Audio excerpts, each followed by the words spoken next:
Bienvenue Stop Invest, la chaîne des top d'investissement. Ici, on parle essentiellement d'entreprises de qualité. Avons-nous une opportunité d'investissement sur Confinimo? C'est la question à laquelle on va essayer de répondre en se basant sur les états financiers de la compagnie.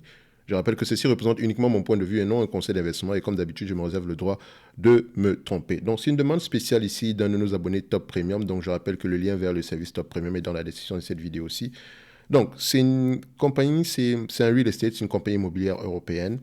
Et comme je le dis toujours, on va prendre 2 minutes pour un peu expliquer les choses. Les compagnies immobilières, regardez qui sont nos locataires, qui sont les, enfin, on va se dire qui sont les clients, à qui est-ce qu'on loue nos bâtiments, ok? Et posez-vous la question de savoir si on dépend énormément d'un client ici.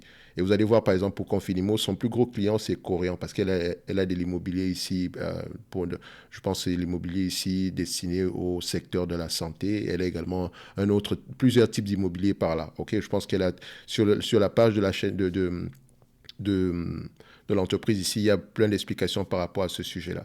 Donc, vous devez regarder à peu près qui sont nos plus gros clients, d'accord? Est-ce que ces clients-là sont solvables? Donc, c'est-à-dire que ça revient ici également à l'étude du client en question, parce qu'il ne faudrait pas qu'on se retrouve dans une situation où le client va faire défaut, quoique la dette reste une obligation, donc c'est une obligation senior. Donc, il faudrait regarder ça. La durée, la durée ici du gèrement des contrats de location, ici, pour Confinimo, c'est à peu près 13 années, si je ne me trompe pas, en moyenne. Alors, je dis bien en moyenne, donc c'est 13 ans en moyenne. Ensuite, vous devez regarder quel est le niveau d'endettement, très important. La durée moyenne d'échéance, très important. Et le taux d'endettement, très important. Ici, le niveau d'endettement, je pense qu'on a 2 milliards et poussière.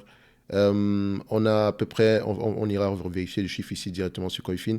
On a à peu près un taux d'intérêt moyen aux alentours des 1% qui est extraordinairement très très bon. OK?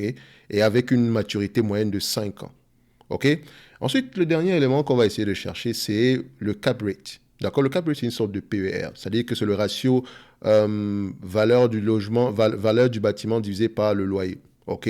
Donc, si la valeur du bâtiment est de 100 et que le loyer est de 20, vous avez un cap rate ici de 5. D'accord? Et attention, cap rate de 20,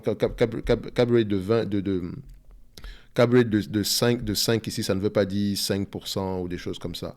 OK, donc faites attention à ça. Donc 100 divisé par 20, donc ça veut dire, non, excusez-moi, c'est moi qui ai fait une erreur. La valeur du bâtiment, c'est 100 et le loyer, c'est 20, c'est 20, donc ça veut dire que vous aurez un cap rate ici aux alentours, aux alentours des 20%. OK, 20%. 20% encore, ce qui revient encore à 5 fois, 5, ça revient encore à multiplier les loyers par 5. Donc, le PER est de 5. Donc, c'est ce que ça veut dire. Donc, quand vous avez un cap rate ici de 5%, ça veut dire qu'on multiplie les loyers par 20. OK, ça veut dire que pour le même 100 dollars de valeur de bâtiment ici, vous recevez 5 dollars chaque année, d'accord? Ce qui revient ici à un cap rate de 5%.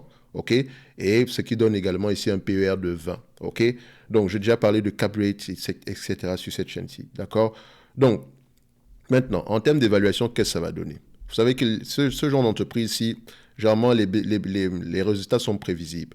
Mais faites attention sur les compagnies européennes, elles ont tendance, comme vous allez regarder les net income, elles ont tendance à prendre en considération l'évaluation, la variation de la valeur, la variation ici de la valeur de leur bâtiment.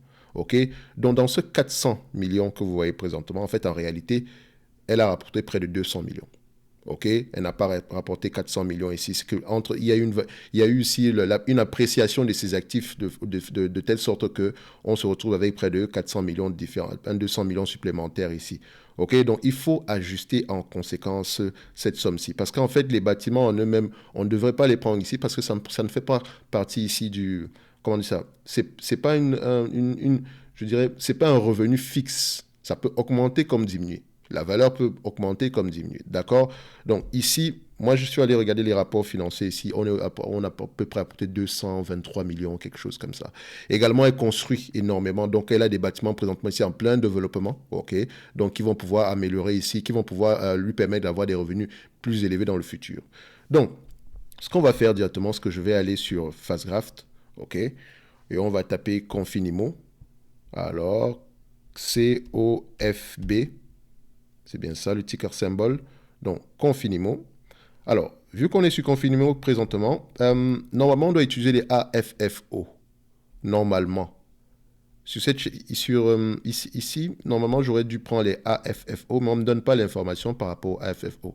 Après, j'ai vérifié si les Adjusted Operating Earnings prenaient en considération justement les bénéfices nets moyens ici, d'accord, sans prendre en considération les ajustements liés ici, les ajustements liés ici à la variation la variation ici, à la variation de la valeur des différents biens immobiliers ici. Donc, je pense qu'on est aux alentours des 6,95 ici.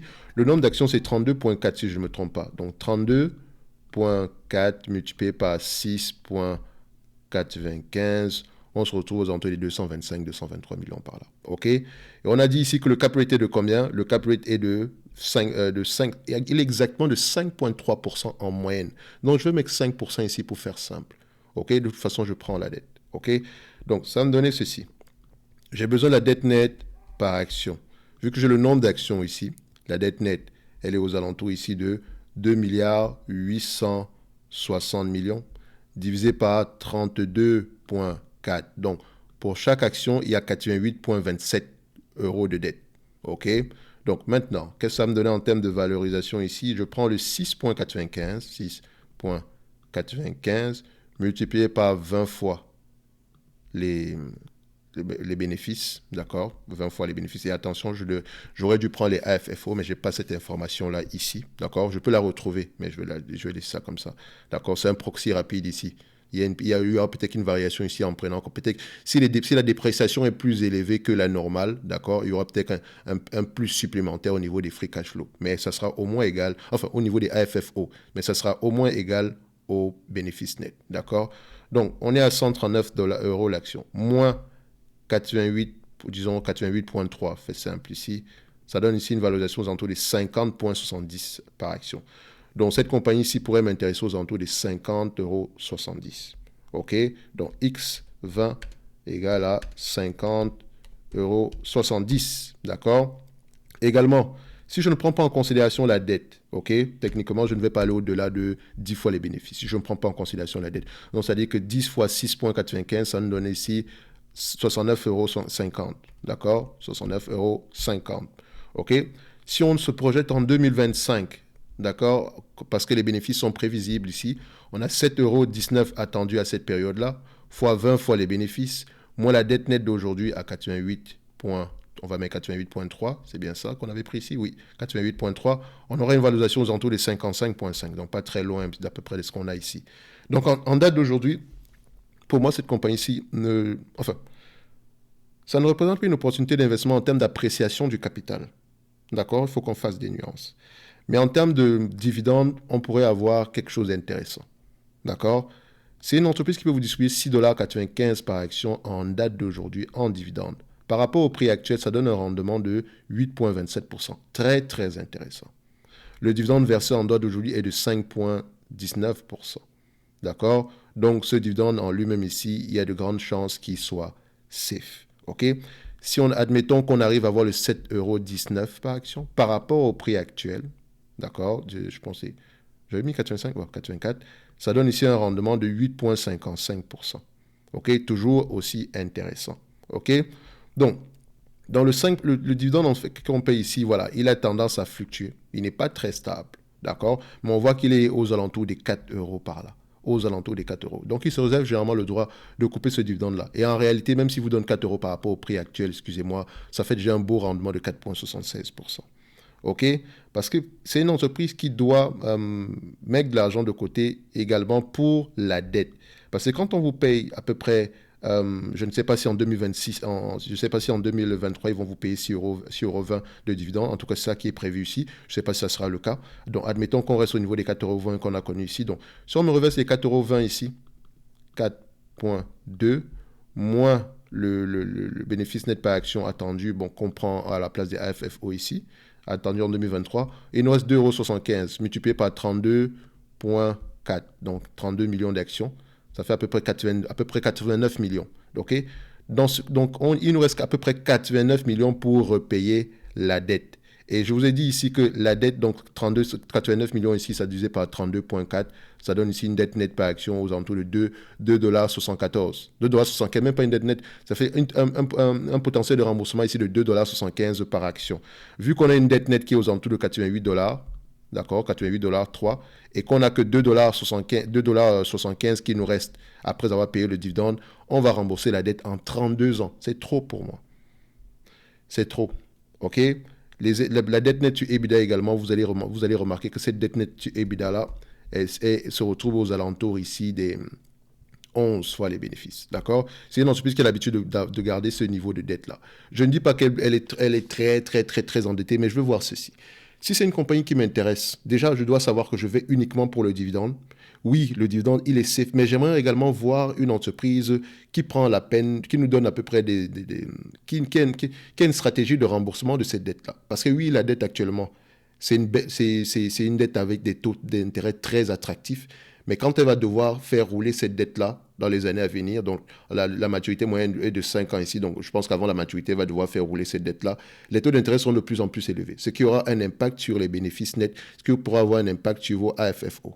Donc, il faut faire très attention. Est-ce qu'elle a une stratégie de remboursement de la dette? La stratégie peut être de vendre certains actifs, de bloquer le dividende à un certain niveau. Bref, est-ce qu'on a une stratégie de remboursement de la dette? OK? Donc, je répète encore que ce n'est pas une entreprise extrêmement endettée. Elle peut repayer cette dette-là. Elle peut le faire. D'accord? Mais il faut vérifier justement dans les rapports financiers si elle a l'intention de le faire. D'accord? Parce que si elle a l'intention de le faire, ça aura également un impact sur la valeur de votre actif. OK? Vous pouvez également l'évaluer d'une autre façon en prenant en considération la valeur de ces actifs nets par action. Donc, tangible book value per share. D'accord? Ici, quand on prend en considération la valeur des bâtiments, d'accord, c'est une entreprise qui devrait s'échanger au moins à 109 € l'action. Quand vous remarquez ici, est-ce que c'est une entreprise qui a l'habitude de s'échanger à des prix proches de leur tangible book value par action? Donc, ici, on voit que le marché paye en moyenne combien de fois la valeur comptable ici. D'accord? Donc, combien de fois les actifs tangibles par action? Le marché paye généralement une fois les actifs tangibles par action. Donc, il paye généralement la valeur nette des actifs tangibles. Et ces actifs tangibles-là ont tendance à augmenter sur les dernières années. Donc, on peut se dire ceci. C'est une entreprise, quoi qu'on pourrait l'acheter pour le dividende uniquement ici aujourd'hui, mais on ne devrait pas s'attendre à une valorisation plus élevée que 109, 110 € l'action. OK? Pas plus que ça. OK? Pas plus que ça. Et vous remarquez ici que j'ai pris plusieurs méthodes d'évaluation ici. On est passé par celle qui prend en considération les bénéfices nets. On a appliqué notre PER, on a mis la dette nette ici. On se dit que ce niveau de dette-ci, nous on aime l'appréciation du capital et du dividende. Mais également, on doit reconnaître que ce dividende-là, il est safe, il peut être payé et que le prix actuel pourrait être intéressant pour celui qui recherche uniquement un dividende. D'accord? Maintenant, s'il y a appréciation du titre, on ne devrait pas aller au-delà des 110 € l'action, sauf surprise, parce qu'on n'est jamais à l'abri d'une surprise ici. Et vous remarquez que le marché, certaines personnes ont payé 140 € pour cette compagnie-ci. 140 € pour cette compagnie-ci, alors que le tangible book value est aux alentours d'une centaine d'euros par là. OK? Donc, pour moi, ici, je dirais, comme je l'ai mentionné tantôt au début, c'est une entreprise qui est uniquement, qui serait uniquement intéressante pour quelqu'un qui a une stratégie basée sur le dividende. Si vous êtes satisfait du 4 ou 5% qu'on propose ici aujourd'hui, tant mieux, mais n'oubliez pas qu'il faut également vérifier si le management a l'intention de rembourser la dette, parce que ce remboursement-là sera également bénéfique pour vous. OK? Donc, c'est mon avis ici pour Confinimo. D'accord? Le taux d'occupation également est très élevé ici. J'ai oublié de le mentionner. C'est également un point qu'il faut regarder. Donc, qui sont nos clients? D'accord? Quelle est la durée ici des contrats, donc les loyers? Quel est le niveau de dette ici? Le taux moyen de la dette, la maturité de cette dette-là, le cap rate ainsi que comment on appelle ça? Le taux d'occupation. Voilà à peu près les éléments que vous devez rechercher quand vous allez lire à peu près un rapport financier sur les compagnies, sur les real estate. OK? Comme je le dis toujours, pour ceux qui veulent aller plus loin, on a en description de cette vidéo aussi le lien vers le service Top Premium où vous pouvez demander des analyses quantitatives, d'accord? Recevoir 2 notes d'analyse par mois sur les entreprises qui sont surévaluées selon moi. OK? Essentiellement les entreprises nord-américaines, je précise bien. Et en supplément de ça, depuis aujourd'hui, vous pouvez avoir la possibilité d'accéder en primeur sans débourser quoi que ce soit en supplément par rapport à votre service Top Premium ici, à 2 formations, d'accord, qui seront, voilà, comment lire les rapports financiers. Je ne parle pas des états financiers, je parle des rapports financiers. Quelles sont les questions que vous devez poser, d'accord, basiques. Quelles sont les questions que vous devez poser, d'accord. Et en même temps, comment est-ce que vous pouvez faire pour analyser une compagnie bancaire? C'est la première formation thématique ici, parce que je vous dis toujours, chaque secteur d'activité s'analyse d'une certaine façon. Vous avez vu le secteur immobilier, on regarde d'autres éléments. Enfin, c'est sûr qu'on regarde également le book value, etc. Mais on sait quel type d'éléments on devrait regarder dans les rapports financiers, comme je l'ai mentionné tantôt au début, cap rate, etc. Je ne vais pas revenir dessus. OK? C'est la même chose avec le secteur bancaire. D'accord? Quel type d'éléments on devrait aller regarder? Comment est-ce qu'on pourrait apprécier le risque ici? Qu'est-ce que je devrais aller regarder? Hormis, au-delà du dividende, qui est selon moi la chose la moins importante quand vous voulez investir dans une compagnie bancaire. Je ne dis pas ici que le dividende, si voilà, ce n'est pas bien ou quoi que ce soit. Non, non, non. Avant tout, il faudrait vérifier si le risque est bien géré. En tout cas, dans une certaine mesure, selon les éléments que vous avez. Donc, le lien vers comme je l'ai mentionné, les places seront limitées à ce prix-là, parce qu'après, le prix sera individuel ici. Donc, on va se donner rendez-vous ici sur la prochaine vidéo, d'accord? Et d'ici là, portez-vous bien. Merci.